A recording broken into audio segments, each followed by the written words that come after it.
Hello, welcome to the Sankofa Pan-African series. Today, we'll be celebrating the life of Phillis Wheatley, a poet, another African legend. Now, the girl who became immortalized through her poetry as Phillis Wheatley was captured around the area that constitute modern-day Senegal and the Gambia in 1776. She was kidnapped and transported to Boston in the US, where she was put up for sale and bought by a tailor who then gave her as a present to his wife. Although she is believed to have been about 8 years old when she was captured, the name that she was given by her parents at birth is lost to us forever because, like other captured people, she was not allowed to retain her given name. Instead, she was given the name of the ship on which she was transported, like cargo, into slavery. The name of the ship was the Phillis. She got the surname Wheatley from the family which bought her. Again, this was the tradition. Slaves were given the surnames of the families which owned them. Her autobiographer, Margareta Matilde Odell, who is responsible for most of what we know about Phillis Wheatley today, would like us to believe that when she was captured, she arrived in America without any knowledge of her past. Now, this is something that we should all question. Look around you and observe children of age 8 or even 7 and 6. Are they so completely unaware of their surroundings that if taken from where they are today to somewhere else, they would not remember any of their present life? I believe that as an 8-year-old child, the girl who was captured from Africa was old enough to have imbibed some of the cultures and the traditions of the area in which she was born and raised. I'll return to that later. Now, the Encyclopedia Britannica reports that the Wheatley family, who bought and then therefore owned the captive girl, quickly recognized her talent after she was bought. She was kept as a house slave and given privileges that were normally denied other slaves.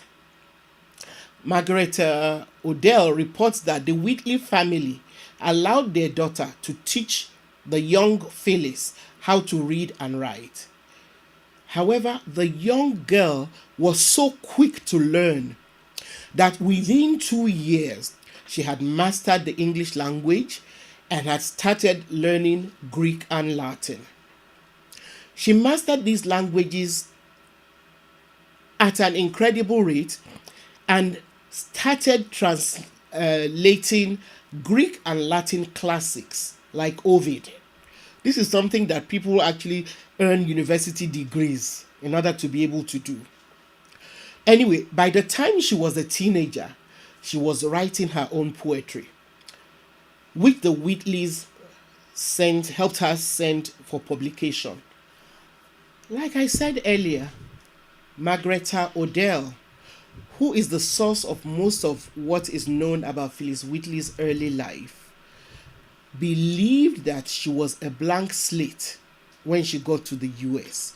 And here is a quote from what she wrote about Phillis Wheatley.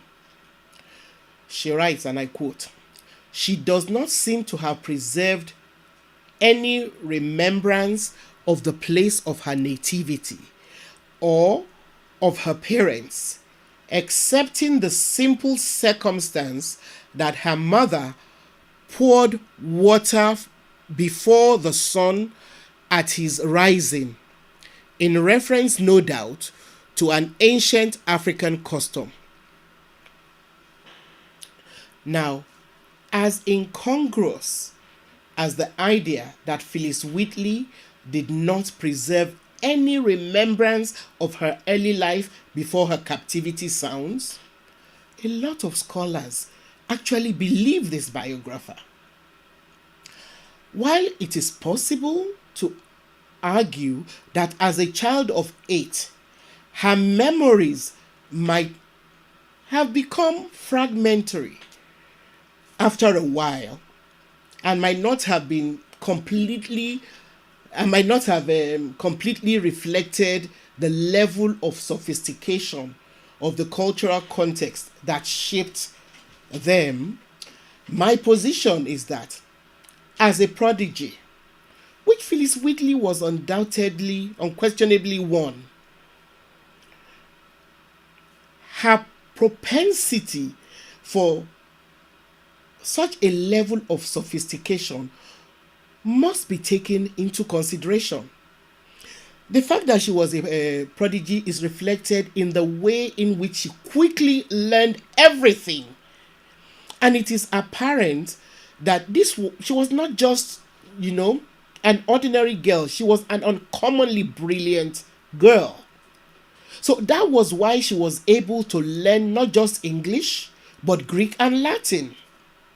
So how could she have landed in the US without having learned anything from the context from within the oral culture in which she was raised?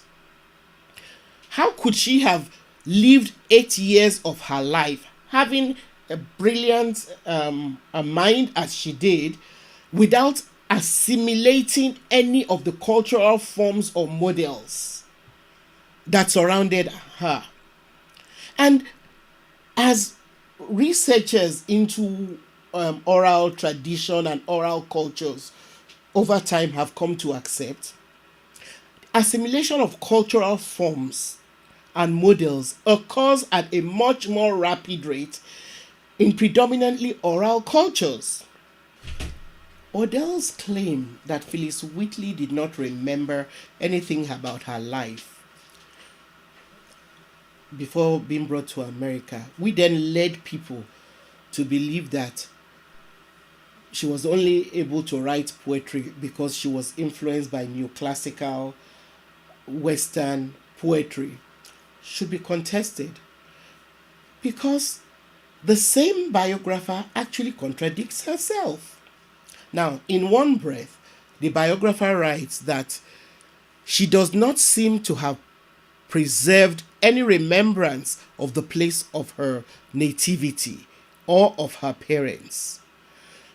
In the next breath, she writes that, excepting the simple circumstance that her mother poured out water before the sun at his rising, in reference, no doubt, to an ancient African custom.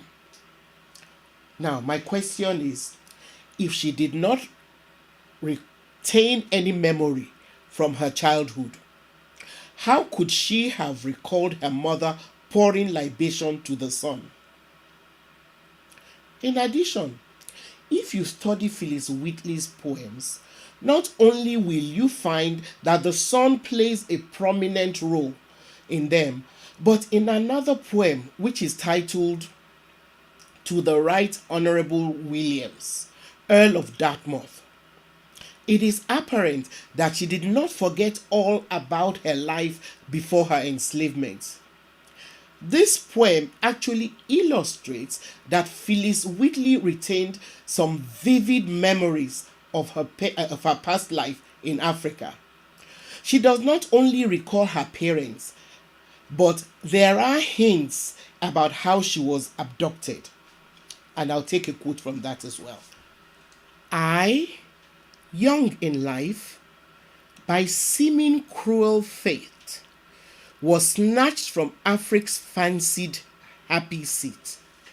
What pangs excruciating must molest, what sorrows labor in my parents' breasts. Stilled was that soul, and by no misery moved. that from a father seized his babe beloved. Such my case. And can I then but pray others may never feel tyrannic sway? End of quote. The result of the assumption that Phillis Wheatley had no recollection of her life before enslavement is such that people who have appraised her works have not even tried to identify the influences of her early life in Africa on her poems. Yet, we know that she was taken captive from the area around modern-day Senegal and Gambia, which has a rich history of oral culture through the jelly, also called griots in French. And these jelly or griots are people who are from ancient times, have produced celebrated oral poets, lyricists, and historians. The very fact that Phillis Wheatley started writing poetry a few short years after arriving in the US should really not surprise any serious academic. It is not far-fetched at all to say that she was influenced by the rich traditions of her native land. On the other hand, she did not appear to know any female poets in America, even though there were some female poets writing in Britain and a few, in the US, whose works might have influenced her. There's nothing in her biography to actually convince us that she met any of these writers. So if we're to, and again, if we're to go by the women writers, even today, a lot of them actually admit that their mothers and community mothers who were versed in oral traditions influenced their ability to see themselves as creators of stories and poems. So is it so remote to then assume that Phillis Wheatley knew women who were jelly or griots in her native land? Or that she might have come from a family of verbal artists? In pre-colonial Africa, just as in present times, there were women who served as oral artists. Oral history, poetry, storytelling, and other spoken art forms are all ways of cultural expressions found in most parts of Africa. This rich history of oral traditions is not unique to Senegambia, to the Senegambia area at all. In most parts of Africa, traditional rulers and other aristocrats engaged artists who practiced highly developed and diverse art forms. However, principal among these art forms was the oral narration of societal, lineage, and personal history, which were performed in the most poetic language. For instance, every Yoruba ruler had a poet laureate, and in the same way, not only the aristocrats or the wealthy, but every Yoruba family had members who were well versed in their oriki. In the areas of modern-day Senegal and the Gambia, from which Phillis Wheatley was abducted, these oral artists are still famous today. As custodians of history, some of their detailed oral histories cover the span of thousands of years. It is through the oral arts of the jelly that the names of and feats of great kings and warriors like Sundiata Keita, Kelefa Sane, Buri Ndiaye, Omar Tall, and several others are known to us today. It is all through songs and the oral traditions passed from one generation to the other that we know about the great feats achieved by these people. Anyway, back to Phillis Wheatley. Phillis Wheatley's life. As the first black person to publish a book of poetry in America, and possibly anywhere in the world, she generated a lot of attention. How unfortunately the significance, of her role and struggles as a pioneer of African American literature, or even African literature generally. And by literature now, I'm talking strictly about written, works. So she was a pioneer in that field. She was probably the first black person to publish a collection of poems of any work of any literary stature. Anyway, an inquisition was actually set up before her book was allowed to be released. The Inquisition was set up because the Western world was convinced of the intellectual inferiority of the black race.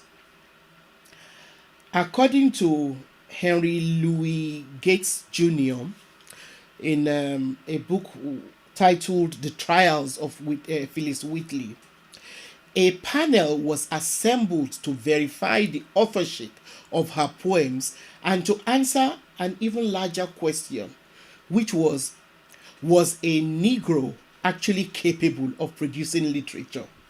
Even way before that Inquisition, notable Western philosophers and thinkers like Francis Bacon, René Descartes, David Hume, Immanuel Kant, and George Frederick Hegel had speculated on the humanity of Africans and concluded that Negroes were intellectually inferior to white people. So, as the first person to write a book that was approved for publication by an audience so skeptical of the capacity of her race, Phillis Wheatley was challenged not only to prove her intellectual capacity, but also that of her entire race. Imagine the weight of a whole race on the shoulders of this young woman. And boy, did she bear it with pride. The immediate response to the publications of Wheatley's first book was twofold. People like Voltaire became actually convinced, of the ability of black people to create art for the first time. And because of this change in their belief about black people, even the anti-slavery writers now started citing her as proof positive of the equality of Africans and a reason for the abolition of slavery. So this woman's writing was instrumental, in the abolition of slavery, because she was proof that the black people were intellectual equals to the whites who enslaved them. However, there were others who refused to change their views. And an example of them, believe it or not, was Thomas Jefferson. Yes, the same celebrated president, Thomas Jefferson, who, rather than concede the equality of Africans, shifted the goalposts. moved the argument away from the question of whether or not Phillis Wheatley was, as a black person, had a soul and therefore the ability to write. Instead, he now decided to focus on examining and rubbishing the quality of her work. When Jefferson was finally forced to concede that Africans had souls, he continued to maintain their inferiority. As such, he found it necessary to dismiss her writing by asserting that her poems were below the dignity of criticism. This same Jefferson, over several years, raped his late wife's half-sister and fathered several children by her. The evil of slavery made it acceptable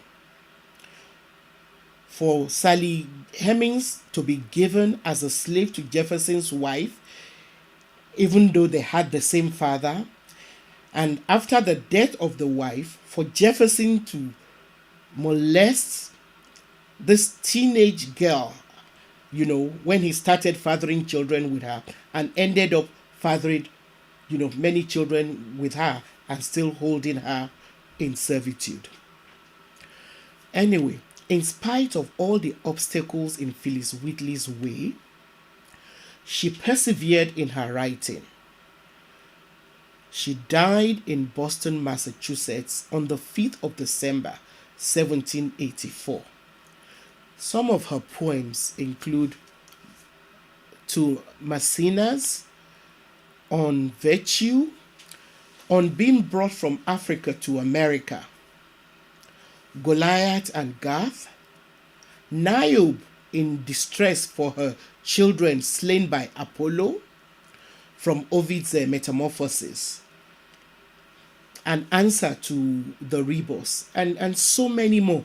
Please look out for the complete writings of Phillis Wheatley. Her complete works are published in one collection titled The Complete Writings of Phillis Wheatley. Thank you once again for being a part of this. See you next time.